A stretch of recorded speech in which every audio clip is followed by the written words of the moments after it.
நேபுகத்நேச்சரை பற்றி நேபுகத்நேச்சரை பற்றி பைபிள் எவ்வளவு விஷயம் வருது. 3 ராஜாக்களை முறியடித்து தேவாலயத்தை சுட்டரித்தவர், யூதர்களை அடிமைகளாக கொண்டு போனவர், வரலாறு தேவ பாதுகாப்பு இழந்தது என்ற ஜெருசலேம். இன்னைக்கு உலக பார்வையில் அது இருக்குது. கண்டிப்பா இனிமேல் உலக பார்வையில் அது உயர்ந்து தான் இருக்கும். அதை யாரும் ஒன்றும் பண்ண முடியாது. ஜெருசலேம் மகாராஜாவுடைய நகரம். அது அது வந்து தீர்க்க தரிசனம். ஓகேயா? ஆனால் அன்றைக்கு அந்த ஜெருசலேமை அப்போ அந்த கிமு 566 மேக்சிமம் கிமு 606 ஜெருசலேம் எரிக்கப்பட்டது, தூள் தூளானது, தரைமட்டமானது, அழிக்கப்பட்டது. சரி, அதை செய்தவர் நேபுகாத்நேச்சர். இந்த நேபுகாத்நேச்சரை பற்றி வேர்ல்டு ஹிஸ்டரியில் வருதே. ஓகேம்மா? ஏதாவது ஒன்று சொல்லுவீங்களா தம்பிங்களா? ஏதாவது ஒன்று ஞாபகம் வருதா தம்பிங்களா? வரல, சரி வராட்டி பரவாயில்ல, இன்னைக்கு மைண்டில் வச்சுக்கோங்க. அலெக்சாண்டர் நீங்கள் சொல்கிற விஷயம் சரி, நான் சொல்கிறேன் கேளுங்க. நானே சொல்கிறேன், தெரிஞ்சு வச்சுக்கிறீங்க. நம்ம பைபிள் எவ்வளோ ஹிஸ்டாரிக்கலாக இருக்குங்கிறத நீங்கள் புரிஞ்சுக்கணும். சரித்திரபூர்வமானது. நேபுகாத்நேச்சர் உலக பிரசித்தி பெற்றவர். பாபுலோனிய தொங்கு தோட்டம், பாபுலோனில் தொங்கு தோட்டத்தை இவர் தான் உண்டு பண்ணார். பாபுலோனில் 2ஆம் ராஜா, இவருடைய அப்பா நெபோப்லாசர். இவருக்கு அப்பா என்னது? நெபோப்லாசர். நெபோப்லாசருடைய பையன் தான் நேபுகாத்நேச்சர். சூப்பராக இருக்குல்ல? இவர் தன்னுடைய மனைவி ஒய்ஃபுக்காக அவ்வளவு பணங்கள் செலவு பண்ணி ஒரு தொங்கு தோட்டத்தை கட்டினது இவர் ஒரு ஆள் தாங்க. அது அப்போ அப்படின்னா பாபுலோன் நேபுகாத்நேச்சர் கொஞ்சம் நல்ல ஆளுதான். கொஞ்சம் யோசிக்கும் போது ஒய்ஃபுக்காக அவ்வளோ செஞ்சுருக்கிறாரு.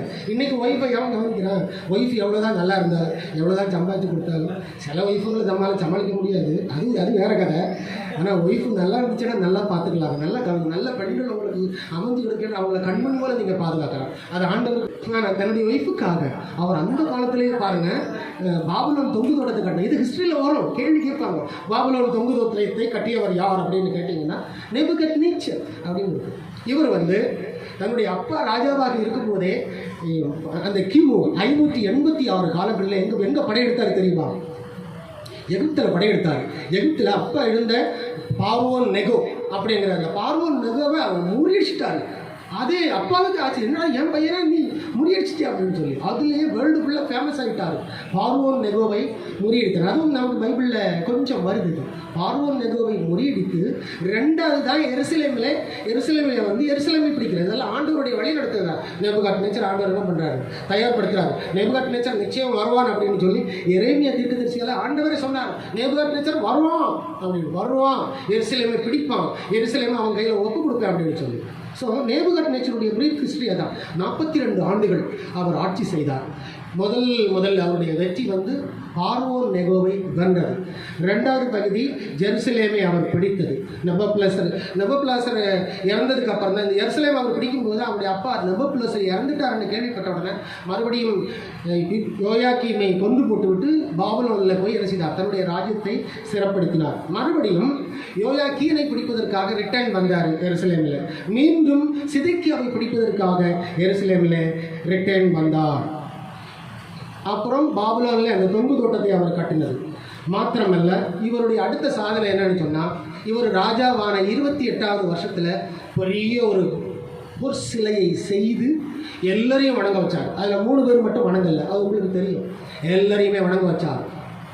இந்த சிலை வணக்கத்துக்கு, இந்த சிலையினுடைய பிரதிஷ்டைக்காக எல்லாருமே வந்தாங்க. இவர் ராஜாவாக இருந்து 28வது வருஷத்தில் அது நடந்திருக்குது. ஹிஸ்ட்ரியில் 28வது வருஷத்தில் அது நடந்தது. அடுத்த ஒரு விஷயம் என்னன்னு சொன்னால், இவர் பைத்தியம் பிடிச்சார் கடைசியில். அதுவும் பைபிளில் வருது. இவர் பைத்தியம் பிடிச்சி 7 வருஷம் புல்லை தின்னார். என்ன தின்னார்? புல்லு தின்னார். அவருடைய முகமெல்லாம் ஒரு மாதிரி ஆயிடுச்சு. நகமெல்லாம் பட்சிகளுடைய நகம் போல வளர்ந்தது. முடியெல்லாம் சடையாக வளர்ந்து பைத்தியம் ஆகிட்டார். பைத்தியம் பிடிச்சி புல்லு சாப்பிட்டாரு. 7 வருஷம் சாப்பிட்டார். 7 வருஷத்துக்கு அப்புறம் திரும்பவும் என்ன செய்தார்? வந்தார். பரலோகத்தின் தேவனை புகழ்ந்தார். அப்புறம் என்ன பண்ணார்? அந்த பரலோகத்தின் தேவனை புகழ்ந்த வசனத்தை வாசிப்போமா? தானியேல் தீர்க்கதரிசனம் 4ஆம் அதிகாரம் 37வது வசனம். தானியேல் தீர்க்கதரிசன புத்தகம் 4ஆம் அதிகாரம் 37வது வசனம். வாசிங்க, எடுத்தவங்க கடவுள் வாசிங்க. நேபுகாத்நேச்சர் ஆகிய நான் பரலோகத்தின் ராஜாவை புகழ்ந்து உயர்த்தி மகிமைப்படுத்துகிறேன். அவருடைய கிருபைகள் எல்லாம் நித்தியமும், அவருடைய வழிகள் நியாயமுமானது. இல்லையா? அகந்தையாய் நடக்கிறவர்களை தாழ்த்த அவராலே ஆகும் என்று எளிதுதான். இதுதாங்க நேபுகாத்நேச்சருடைய பிரீஃப் ஹிஸ்டரி.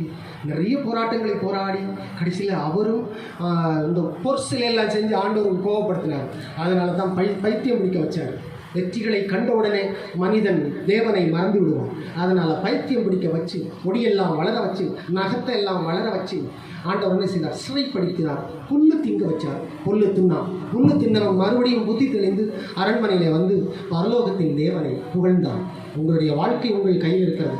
நிச்சயமாக யோசித்துக் கொள்ளுங்கள். வாழ்கின்ற அந்த 60 வருட காலங்களில் கர்த்தரை நீங்கள் நம்பாமல் போனீங்கன்னு சொன்னார். கர்த்தரை சரியாக பின்பற்றாமல் போனீர்கள் என்று சொன்னார். நிச்சயமாகவே அது ஆசீர்வாதமாக இருப்பாங்க. கர்த்தருடைய தண்டனைகள் வரும். அது பாபிலோன் ராஜாவாகிய நேபுகாத்நேச்சருக்கும் வந்தது. ஆகையினாலே புரிந்து கொள்வோம் நேபுகாத்நேச்சர். ஸோ நேபுகாத்நேச்சருடைய வாழ்வு இப்படி முடிந்தது. யோயாக்கீமுடைய வாழ்க்கை அப்படி முடிந்தது. யோயாக்கீனுடைய வாழ்க்கை அப்படி முடிந்தது. சிதேக்கியாவுடைய வாழ்க்கை கடைசியில் ரத்தம் சிந்துதலில் முடிந்தது. நாம் சிந்தித்துக் கொள்வோம். கர்த்தர் நல்லவர். இக்கட்டு நாளில் அரணான கோட்டை தம்மை நம்புகிறவர்களை அறிந்திருக்கிறார். சரித்திரபூர்வமாக சொன்னனே, பைபிள் கரெக்டாக இருக்கா? Any doubt? சரித்திரபூர்வம் பைபிள் கரெக்டாக இருக்கா? இன்னைக்கு எருசலேம் ஆண்டவர் தூக்கி வச்சுக்கிறாரா? உலக அரசியலில் பார்க்குறாங்களா? போக பாருங்கள் எவ்வளவு யுத்தம் நடக்குதுன்னு. எவ்வளவு யுத்தம் நடக்க போகுது. எல்லா யுத்தங்களிலேயும் அவர்கள் ஜெயிக்கவிருக்கிறார்கள் பாருங்கள். மதங்கள் எல்லாம் ஒன்றும் செய்ய முடியாது. எருசலேம் தலை நிமிர்ந்து நின்று ஜெயித்து உலக அரசாட்சியை கொண்டு வரும். உலக அரசாட்சிக்கினுடைய முடிவில் 7வது ஆண்டில் இயேசு கிறிஸ்துவினுடைய வருகை இருக்கும். எல்லாரும் அவரை வெறும் கண்ணால் பார்க்கக்கூடிய காலம் இந்த காலம் தான். புதிய ஏற்பாட்டினுடைய லாஸ்ட் பகுதி, பாவ மன்னிப்பு பகுதியினுடைய லாஸ்ட் பார்ட்.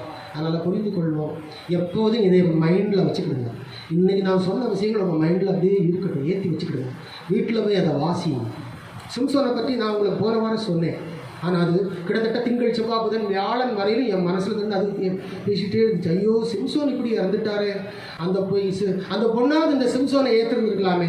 இந்த பெலிஸ்தியருக்கு காட்டி கொடுக்கக்கூடாது, இவன் நல்லவனாக இருக்கிறான். சரி, அந்த பொண்ணாவது என்ன பண்ணியிருந்துருக்கணும்? தெரியல. அந்த பொண்ணும் அந்த சிம்சோனை ஏமாற்றிட்டாளேன்னு சிம்சோன் விஷயம் எனக்கு ஒரு 4 நாள் அப்படியே இருந்துச்சு, கவலையாக இருந்துச்சு.